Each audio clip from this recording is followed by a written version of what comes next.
Hey, what's up? Jigxor here.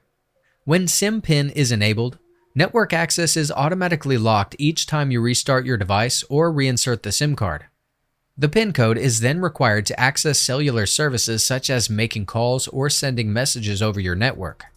If you no longer need to lock your SIM, I will show you how to remove its PIN code from your iPhone. Let's go. To begin, go to Settings and access the Cellular menu. Open SIM PIN and switch the toggle off. If you haven't changed your PIN code since you purchased it, enter the default code provided by your carrier. Usually, you should be able to see it on the SIM card packaging.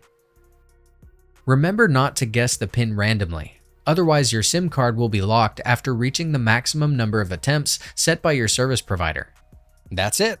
If I could help you, feel free to give this video a thumbs up and don't forget to subscribe. Leave a comment down below if you have any questions.